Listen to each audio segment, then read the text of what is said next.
this pandemic is really an extraordinary, unprecedented situation for any government in the world.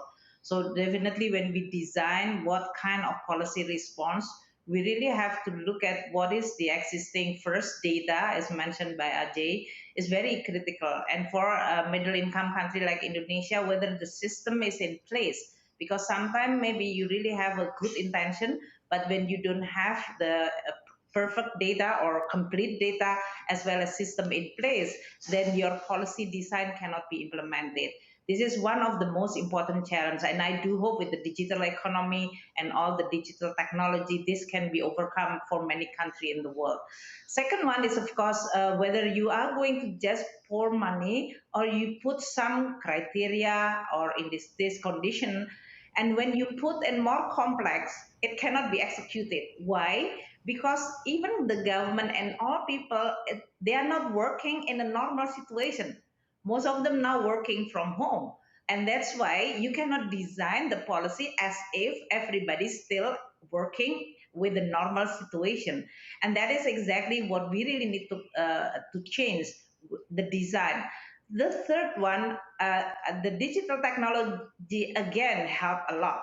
If we have, for example, targeted by name by address, whether this is social safety net, whether this is for the small medium enterprises, then you can be easily then targeted those people directly to their account, so that there will be no conditionality, burden, or bureaucracy. But we are not having this complete data yet for Indonesia. So that is the challenge for the social safety net and the small medium enterprises. That is the issue of inclusion and exclusion error. For the business, first we listen to them. First they are asking about, is there any support for the government, especially for hotel and accommodation. It is very critical for us to provide support on the electricity, because they Yeah. are no longer receiving gas, but you cannot shut down the air condition, because Indonesia is so humid in terms of the country, which and this is especially also the raining season. So they really need to continue consuming electricity while they don't have any revenue or gas coming. This is very critical. On the incentive taxation, what we initially calculated is that the business is going to be normal, which is not. They are operating maybe only 50% or even 25%. And that's why this is the area that we really need to design and redesign policy.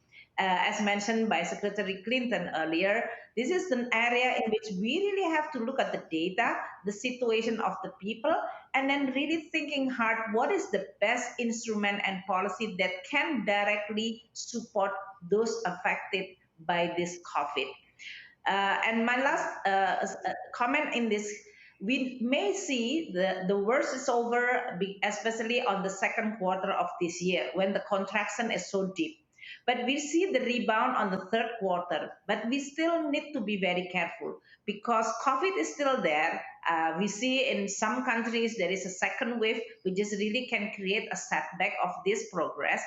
And the most important is the confidence of the middle upper class consumer in Indonesia. This is not yet restored. And that's become the hurdle of the recovery. And that is going to be one of the most important part for business to continue surviving and recovering when they see that the demand or the market is actually progressing. And that is exactly very important to restore confidence. But the confidence really depend on whether COVID can be handled or vaccine can be invented and then distributed equally.